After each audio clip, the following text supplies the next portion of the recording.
arid landscape of Las Vegas, traditional grass yards are becoming a rarity, making way for water-efficient, drip-irrigated desert landscaping. This shift is driven by the need for water conservation, a concern shared by everyone in southern Nevada. Everybody in Las Vegas is sensitive about water, and obviously we are too.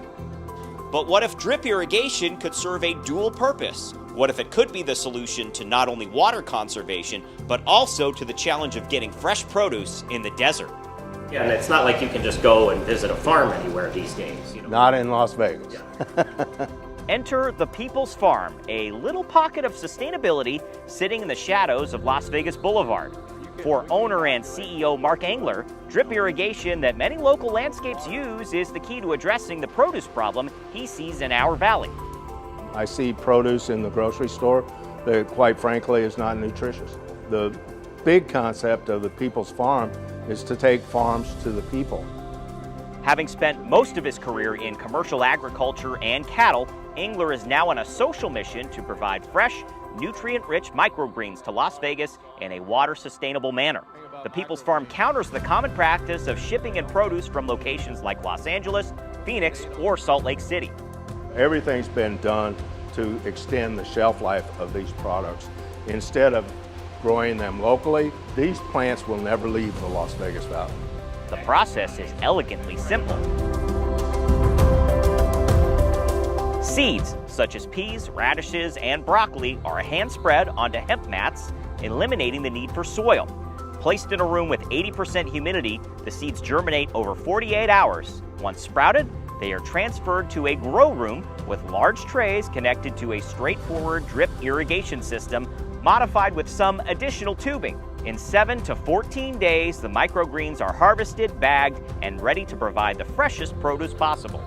I think the analogy here with the water authority is how much water we use in here versus somebody with a very small grass front yard.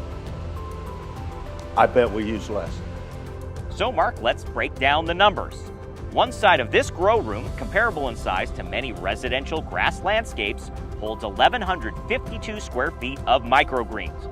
Using 576 drip emitters, these greens receive water for a total of 7.5 minutes daily. With each emitter releasing 1/4 of a gallon, the total water consumption is 144 gallons per day. In contrast, a 1,000 square foot grass yard needs 18 sprinkler heads. At 12 minutes of watering in a cycle, it can consume 300 to 400 gallons per watering day, according to SNWA. More than double the amount at the People's Farm, and there's no edible greens to show for it unless grass is your preferred snack.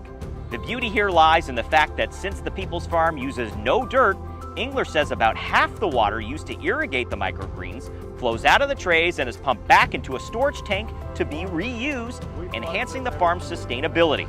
Engler believes this process uses 95% less water than conventionally grown vegetables. There should be a farm like this on the roof of grocery stores, where you're just bringing the produce straight to the consumer. Oh, and the water itself? That's good old Lake Mead. We take tap water, Las Vegas tap water, put it into the reservoir. We use a little bit of citric acid to bring the pH down from 7.0 to 6.0, just because that's what the plants like. We hope you like the People's Farm. At scale, it can produce over 2,000 pounds of greens per week. Located on Wynn Road, it's open to the public to buy directly.